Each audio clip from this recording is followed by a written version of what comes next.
상쾌한 아침 원주에서 출발합니다.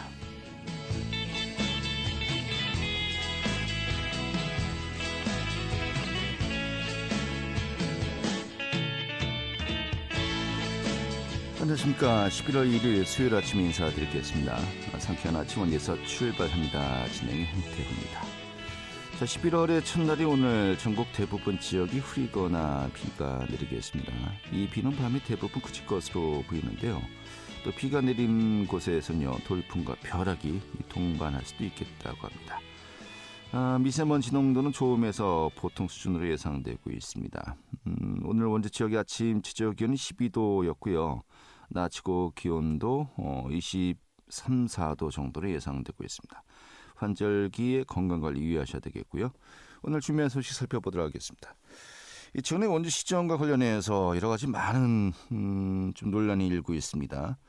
아카데미 극장 철거와 더불어서 공무원 다면평가 제도의 폐지, 또 원일로 공영 주차장 설치 등 최근에 여러 가지 이슈들에 대해서 좀 이야기가 나오고 있는데요. 오늘 원창묵 전 원주시장과 함께 좀 이 이야기들 함께 나눠보도록 하겠습니다. 좀 당사자이기도 하죠. 이야기 들어보도록 하겠습니다. 또 원주 일반 가정 음식물 쓰레기 배출 수수료가 강원 지역 내에서 타 지자체 대비 높은 것으로 나타났다고 합니다. 그 내용 좀 점검하도록 하죠. 11월 1일 수요일 상쾌한 아침 원주에서 출발하겠습니다.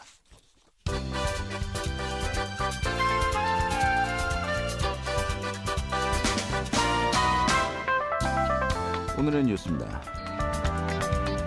럼피스킨병 등 가축 유행병 확산 조짐에 강원특별자치도 내 축산물 가격이 요동치고 있습니다. 달걀 가격이 한 달 만에 14%가 오르기도 하고 또 소고기도 이 럼피스킨병 발병 직후 일시적으로 가격이 상승했습니다. 정부 관계자는 일시 이동 중지 조치로 단기 도매가의 변동 있지만은 현재까지 살처분한 소가 1,000마리 정도로 한우 수급에 영향을 미칠 정도는 아니라고 밝혔습니다. 전국 상위 1% 근로소득자 20만 명 중에서 강원특별자치도 내 직장에 다니는 사람은 1,700여 명에 그쳤습니다. 이 도내 양질의 일자리가 부족하다는 뜻으로 지역 간의 불균형 문제가 심각하다는 지적이 나오고 있습니다.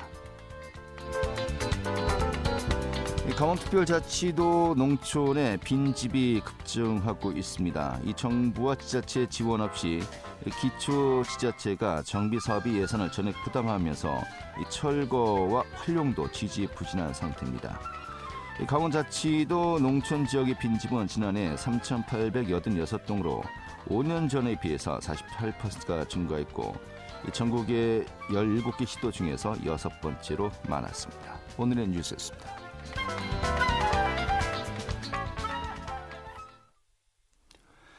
네, 최근에 이 원주시 정책과 관련해서 논란들이 끊임없이 일고 있습니다. 자, 오늘은 어떻게 보면은 그 정책들과 좀 연관이 있죠. 전직 시장으로서 민주당의 원주 갑 지역구 원창묵 지역위원장과 함께 좀 이야기 이슈 좀 의견 들어보도록 하겠습니다. 자리하셨습니다. 어서 오시죠. 네, 안녕하십니까? 네, 반갑습니다. 제가 앞서 말씀드렸습니다만 요즘 논란이 되고 있는 것도 어떻게 보면 좀 본인이 당사자일 수도 있다. 당사자다. 네. 가령 이제 최근에 이제 그 다면평가제, 공무원 다면평가제를 폐지하겠다고 하면서 지금 이제 그 공무원 노조와 지금 열띤 논쟁이 벌어지고 있습니다만은 사실 다면평가제 위원장님이 시장 재직 시절에 이제 도입한 제도 아니겠습니까? 네, 그렇습니다. 원래는 없었는데 제 재직 중에 도입하게 됐는데 그 당시에 직원들의 건의를 받아들여서 다면평가를 시행하게 되었습니다. 그런데 지금 아마 전국적으로 거의 다 하는 걸로 알고 있고 공기업까지도 하는 걸로 알고 있습니다. 네, 이게 2015년부터 도입이 된 아마 그 정도 됐을 겁니다. 그럼 얼추 이제 한 8, 9년 이제 돼가고 있는 것인데 건의를 받아들여서 이제 시작이 되었다라고 했습니다만은 이게 몇 급의 그 공무원들을 이제 대상으로 이제 다면평가제가 시행된 거였죠? 사무관 이상이 해당이 됩니다. 그러니까는 5급, 4급 공직자들에 대해서 승진 예정자에 대해서 적용됩니다. 이제 그 과장 승진자부터 그렇습니다. 과장국장. 과장국장이요. 예. 어떻게 보면 뭐 지자체 내에서 가장 꽃이다. 네. 그렇습니다. 가장 중요 보직으로 올라갈 때 그러면은 이 다면 평가제 이렇게 동료, 부하 직원들, 하위 직군들이 이제 평가를 매긴다는 건가요? 예, 그렇습니다. 어떤 식으로 이게 운영이 된 거였죠? 일단 용역기관에다가 누가 개입하면 안 되기 때문에 용역기관에 의뢰를 합니다. 네. 그래가지고 직원들이 평가를 하게 되는 건데 그 당시에는 저희는 적용을 그렇게 했습니다. 그 다면 평가 하위직, 그러니까 예를 들면서 이제 한 명을 승진시켰는데 승진 예정 대상자가 4명이다 그러면 네. 25%니까 4명 중에 1명은 아예 승진 대상에서 제외시키고 3명 중에 가장 그 평가 서열 1번이 승진하는 걸로 그렇게 했었는데 종종 이제 평가 1번 서열된 사람이 다면 평가에 걸려서 승진 못하는 경우가 종종 있었습니다. 네. 그 일종의 컷오프 제도다 이렇게 그렇게 보시면 되겠습니다. 의미가 예. 이 부하 직원들이나 동료들한테 인정을 못 받는데 어떻게 중요 보직을 맡길 수 있느냐 좀 그런 개념으로 봐야 될까요? 네, 그렇습니다. 예. 이제 그렇게 되면서 이제 그 뭐랄까 지금 원광수 시장이 얘기하는 뭐 하위 직급 눈치 보기다 뭐 이렇게 기타 이런 여러 가지 이유를 대고 있습니다만은 그럼에도 불구하고 뭐 장단점이 분명히 있습니다만은 전국적으로 시행하는 거는 그 장점이 훨씬 더 많다는 거죠. 왜냐하면 그 상급자가 하위 직급한테 눈치를 안 보고 일한다고 막 시키면 결국 갑질이 될 수 있고 부당 업무를 지시할 수도 있고 여러 가지가 있지 않습니까? 그런 것들을 하위직에서 그 동료 직원들이 평가하는 거다. 네, 그렇게 이해하시면 되겠습니다. 예, 알겠습니다. 좀 자세하게 좀 이야기를 해봐야 되는데 그렇다면 이제 실질적으로 이게 7, 8년 정도 이제 운영이 되면서 그 어느 정도 뭐 일반적인 평가는 높으나 이 다면 평가에서 이제 컷오프 되면서 실제로 이제 그 승진이 무산된 경우도 좀 있었나요? 종종 있었습니다. 아, 그래요. 네, 이제 다만 그 한 번에 해당되거든요. 그것이 그럼 그 다음 번에는 또 승진의 그 서열상 1, 2번이니까 그 다음에도 승진 대상자가 되기 때문에 다시 다면 평가를 하면 승진할 수가 있거든요. 그러니까 그러면 뭐 자기가 무엇이 문제인지 반성도 하고 또 동료 직원들하고 화합할 수 있는 노력도 기울이고 그러면 얼마든지 그 다음에는 승진할 수 있고 그렇습니다. 그러니까 다면 평가 때문에 끝까지 승진 안 된 사람은 없다. 다만 6개월 내지 1년 정도가 늦어지는 경우는 종종 있다. 이런 말씀을 드리고 싶습니다. 조심을 하겠군요. 그렇죠. 네. 아예 승진기를 막는 것이 아니다. 예. 이제 본질적인 이야기 들어가겠습니다. 그런데 그 원광수 시장이 지금 이야기한 것이 이제 조심한다가 또 다르게 보면은 눈치 본다로 바뀔 수 있는 거 아니겠습니까? 그 이제 도리어 이제 하위 직군의 이제 눈치를 보거나 아니면은 뭐 학교 어떤 출신으로 이제 좀 파벌이 형성되면서 밀어주고 뭐 아니면은 끌어주고 좀 이게 좀 부작용이 나오고 있었다라고 좀 이야기를 하고 있어요. 그래서 이 폐지할 수밖에 없다라고 좀 이야기하는데 좀 어떻게 봐야 될까요?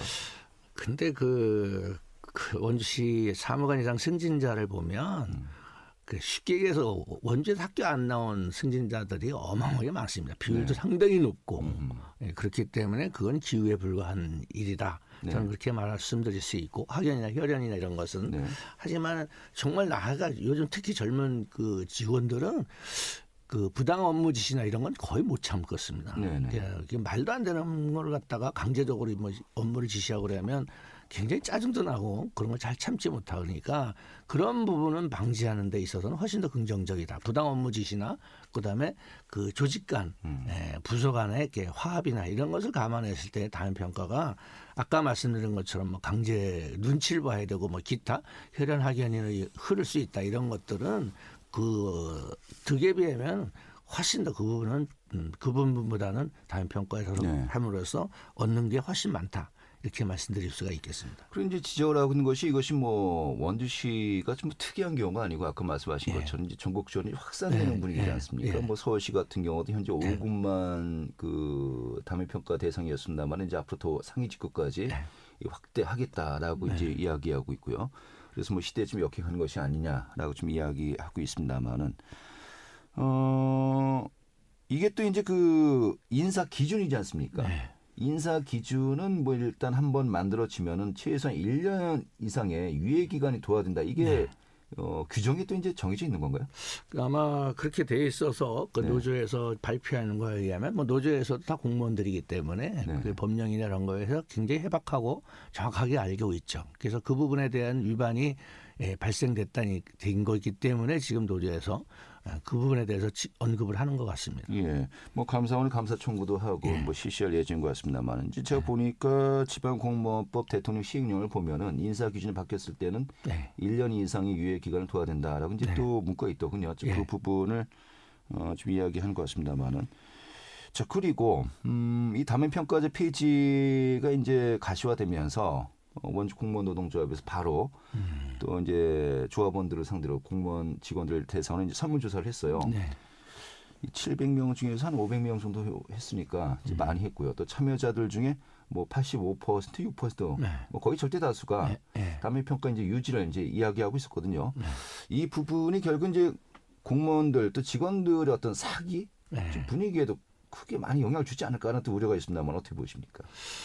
일단은 그 직원들한테는 그동안 그래도 일 잘하고 그리고 조직 화합을 위해서 일할 수 있는 그러한 사람을 자기들이 평가도 하고 그런 문화가 정착돼 가고 있었던 건데 그걸 바꾸게 되니까 이제 그런 통로가 막힌다고 생각해서 그런지 굉장히 반발이 심한 것 같다 그런 생각이 듭니다. 그래서 이거는 말 그대로 법령을 지켜서 1년 이상 유예시키고 유예하는 동안 충분하게 더 논의를 거쳐서 하는 것이 바람직하지 않겠나 그렇게 생각되고 제가 시장 재직 중에는 5급뿐만이 아니라 4급까지 다면평가를 다 해서 했었는데 그 다면평가를 하려다 보니까 그 4급 같은 경우에는 예를 들어서 승진 자리가 2명인데 승진 대상자는 뭐 3명밖에 안 되거나 그렇기 때문에 다면평가는 의미가 없기 때문에 잠시 중단됐었던 거지 5급도 원주시에서는 같이 서기관 4급도 다면평가를 시행했었고 그 당시에 대상자가 없었기 때문에 잠시 중단됐던 거고 그것도 아마 당초대로 한다면 4급 서기관도 다면평가 시행해야 될 것이라고 봅니다. 네, 알겠습니다. 뭐 누구를 특정하지는 않겠습니다만은 현재 노조 차원에서 좀 우려하는 인물이 있어요. 그러니까 뭐 이 다면평가에서 좀 좋은 평가를 받지 못할 걸로 예상되는 분이 나중에 승진이 되었을 때 굉장히 좀 대우수위가 높아질 것 같기도 하고 걱정도 많이 됩니다. 알겠습니다. 오늘 이 문제 이렇게 정리하고요. 그리고 이제 아카데미 극장. 결국은 철거를 이제 강행하고 있는 것 같습니다. 그리고 또 이제 시민단체들 대상으로 현재 뭐 형사, 뭐 입건까지 좀 되고 있는 것 같습니다만 많은 분들이 지금 이야기하세요. 이게 이렇게까지 가야 될 사안인가? 뭐 어떻게 봐야 될까요? 저는 이해가 가지 않는 게 제가 시장 재직 중에 저도 이게 건물이 너무 노후화돼서 이게 재색이 과연 가능할 것인가 그래서 처음엔 거기에 대한 의구심을 많이 가졌습니다만은 워낙 시민들이 모금운동도 1억씩 해가면서 아주 그냥 욕구들이 대단했었습니다. 이거 하고자 하는 그런 의지를 갖고 있었기 때문에 시민을 이기는 시장이 어디 있겠어요. 그래서 다시 검토했고 특히 최문순 지사가 도비 지원을 약속하면서 결국은 뭐 국비가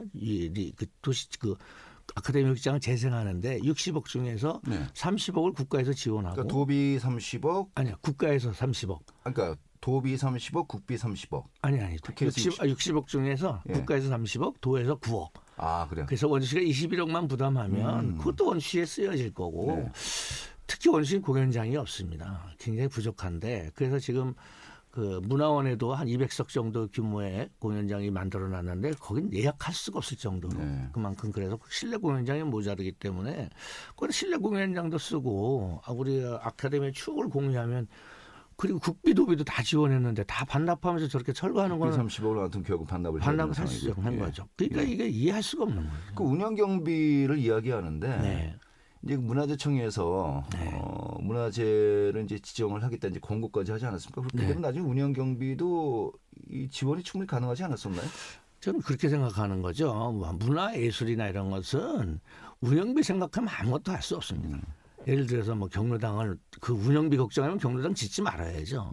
그럼 지금도 운영하고 있는 운영비를 따지면 백은하톨이나 치아예술관만큼 많이 들어가는 데가 있겠습니까? 그러니까 그런 건 하면 안 되는 거죠.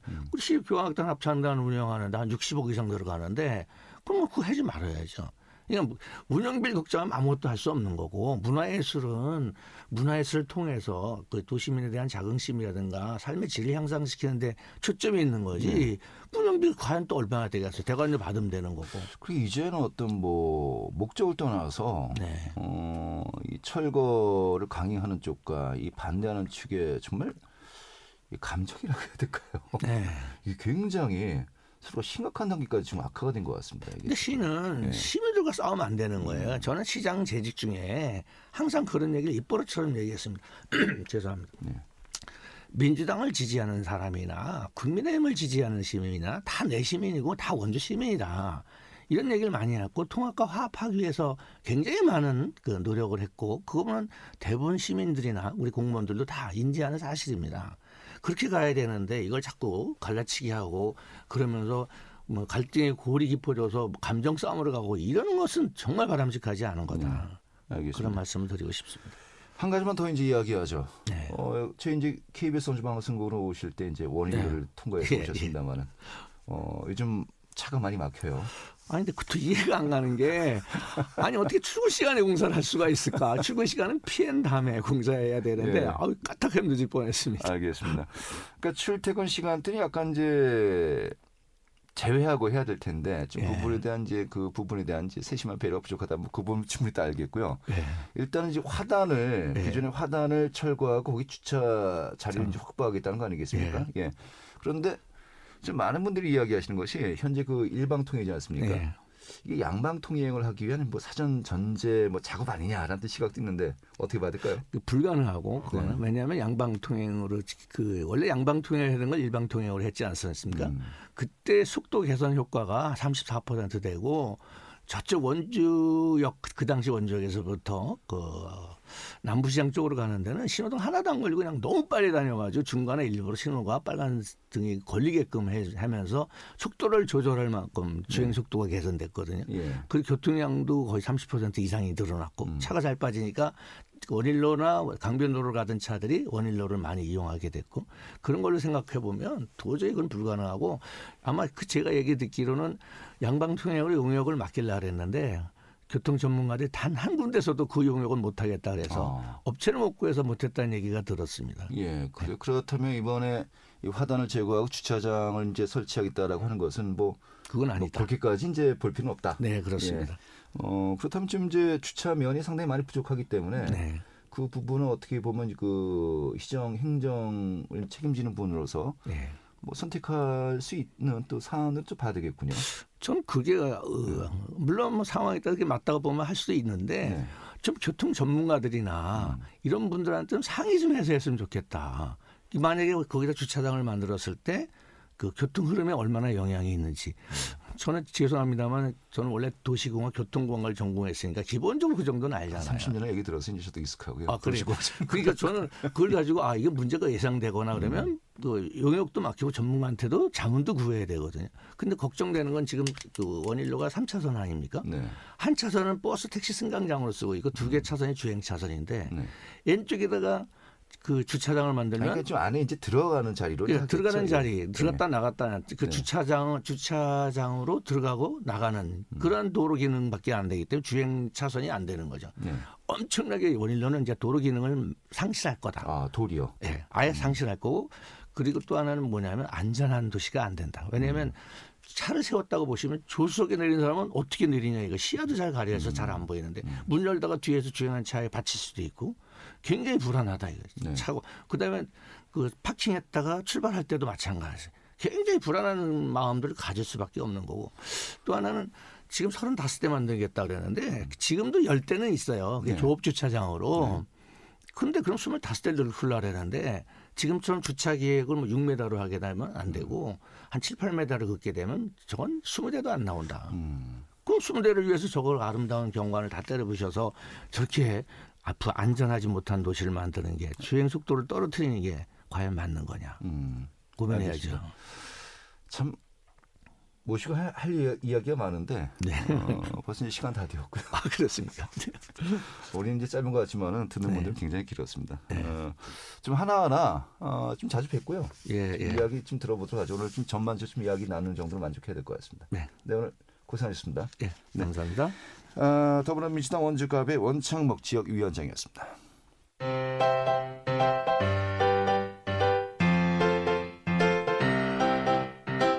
KBS 원주방송국이 유튜브 다시 듣기 서비스를 실시합니다. 매일 아침 강원 영서남부권의 뉴스와 정보를 전해드리는 상쾌한 아침 원주에서 출발합니다는 KBS 원주라디오 유튜브 채널을 통해 다시 들을 수 있습니다.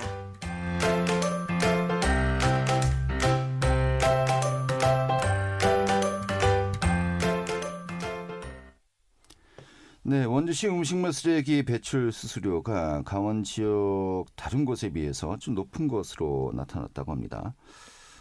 지금 이 내용 좀 오늘 살펴보도록 하죠. 추인혜 리포터 자리했습니다. 어서 오시죠. 네, 안녕하세요. 네. 자, 원주시 음식물 쓰레기 수수료가 도내 다른 지역에 비해서 높다는 것인데, 먼저 그 현재 음식물 쓰레기 이슈부터 좀 정리해 볼까요? 네, 최근 원주시의 음식물 쓰레기 수수료 가격이 도내 타시군에 비해 높은 것으로 나타나면서 시민들 사이에서는 관심과 또 궁금증이 커지고 있습니다. 원주의 음식물 쓰레기 배출 수수료는 킬로그램당 187원으로 킬로그램당 35원인 춘천, 또 45원인 강릉과 비교했을 때는 5배 정도 높은데요. 시민들이 궁금해하는 부분은 이 음식물 쓰레기 수수료가 왜 차이가 나는지, 또 원주는 왜 비싼 편에 속하는지입니다. 원주의 음식물 쓰레기 배출 수수료 부과 방식은 음식물 쓰레기 종량제로 각자 음식물 쓰레기를 배출한 양에 따라 수수료를 지불하는 방식입니다. 음식물 쓰레기 배출량을 측정할 수 있는 쓰레기 수거함을 설치하고 각 세대에서 음식물 쓰레기를 배출하면 이 양에 기초해서 수수료를 청구하는 방식으로 많은 지자체에서 사용하고 있는 방식인데요. 이런 음식물 쓰레기 수수료는 환경부의 폐기물 관리법에 근거해서 각 지자체가 정하는 것으로 음식물 쓰레기를 처리할 때 발생하는 전체 비용 중 주민이 부담할 비율을 각 지자체가 정하는 겁니다. 우선 원주 소비자 시민 모임 조선정 사무국장 이야기 들어보겠습니다. 비용이 나와도 내가 많이 버렸나 보다 사실 이렇게 생각하지 수수료가 지역별로 차이가 있다라는 생각은 해보지 않았거든요. 우리 지역이 좀 많이 비쌌구나, 적정하지 않구나라는 걸 알게 되었어요. 원주시의 수수료 금액을 알아보니 도내 타 시에 비해서 4배에서 9, 게다가 원주시는 구간 누진제, 즉 누진세가 적용이 돼서 배출량이 많아질수록 요금이 현재 187원에서 280원, 327원 이렇게 기하급수적으로 늘게 되거든요. 요즘처럼 물가 때문에 좀 서민들 고심이 많은 시기에 높은 수수료를 부과하는 것은 좀 생각해 봐야 되지 않을까, 또는 인하가 어렵다면 구간 누진제라도 폐지하는 방안을 좀 논의해 보는 게 좋겠다라는 생각이 들거든요. 네. 글쎄 뭐 춘천 강릉과 비교해 봤을 때 뭐 5배 정도 차이가 난다. 상당합니다. 이 주민들은 부담이 높은 거 아니냐는 또 의견이 나올 수밖에 없는데 지금 원주시는 어떤 입장을 보이고 있습니까? 네, 우선 환경부에서 가이드라인으로 제시한 음식물 폐기물 수수료의 주민 부담률은 80%인데요. 음식물 쓰레기를 처리할 때 각 지자체가 정한 주민 부담률에 따라서 주민이 부담하고 나머지를 지자체에서 지원하는 방식입니다. 원주시의 주민 부담률은 70%로 환경부의 시행 지침을 반영한 것이기 때문에 이를 반영하지 않은 지역과는 차이가 난다는 게 원주시의 입장입니다. 또 행정군과 비교했을 때는 음식물 쓰레기 값이 최대 10배까지 차이가 난다는 지적이 있었는데요. 환경부가 제시한 군 지역과 또 시 지역의 주민 부담률 목표치가 다르기 때문에 시와 군을 단순 비교하는 것은 무리가 있다는 게 원주시의 입장입니다. 또 여기에 더해서 음식물 쓰레기 수수료는 전체 음식물 쓰레기 발생량에서 킬로그램당 수집, 또 운반 처리 비용, 그리고 주민 부담률에 의해서 정해지는데요. 원주시는 인구가 꾸준히 증가하는 상황에서 이 음식물 쓰레기 발생량과 또 이를 처리하는 전체 비용이 증가할 것으로 예상되는 상황입니다. 그렇지만 원주시는 시민 부담률을 70% 수준으로 동결하기로 해서 이 전체 음식물 쓰레기의 처리 비용이 증가해도 시민 부담률은 오르지 않을 것이기 때문에 장기적으로 봤을 때는 시민의 부담이 줄을 것이라고 덧붙였습니다. 원주시 이호석 자원순환 과장 이야기 들어보겠습니다. 저희가 이 음식물 수수료는 저희가 환경부 음식물료 폐기물 수수료 현실화를 위해 그 주민 부담률 인상 가이드라인이 있는데요. 이거에 반영해서 2012년도에 그 수수료 산정 용역을 시행했습니다. 그래서 저희가 인상을 시켰고요. 2017년도 이후부터는 현재 동결된 상태입니다. 우리 시에서는 그 환경부에서 제시한 그 가이드라인을 준수하려고 그 수수료 현실화를 반영하기 때문에 그 현실화를 반영하지 않은 시군과는 가격 차이가 좀 발생하게 된 건 사실이고요. 일반 군 지역하고 또 시 지역에서 제시하는 주민 부담률 목표치가 다르기 때문에 저희하고 시하고는 좀 비교하는 건 좀 단순한 무리가 있는 걸로 판단하고 있습니다. 네. 이런 가운데 원주시에서 추진하고 있는 구간 누진세, 원주시만 이제 추진하고 있다고 하는데 이건 어떤 내용이죠? 네, 원주시는 또 음식물 쓰레기 수수료를 추가 부과하는 수수료 차등 부과제를 적용하고 있는데요. 수수료가 킬로그램당 187원이지만 배출 무게가 230kg일 경우에는 280원, 또 30kg 이상은 327원이 적용되는 시기입니다. 이에 대해서 원주시는 시민들의 자발적인 감량 효과를 유도하기 위한 것이라는 입장이고요. 또 일부 시민들은 고물가 시대에 이런 방식의 부담을 느낀다는 지적이 있습니다. 네. 알겠습니다. 좀 궁금한 점이 풀렸고요. 좀 이 부분 좀 앞으로도 좀 이야기해봐야 되겠습니다. 이렇게 정리가 잘 됐습니다. 네, 감사합니다. 네, 추인희 리포터였고요. 오늘은 여기서 모두 정리하도록 하겠습니다. 내일 아침에 다시 뵙죠. 고맙습니다.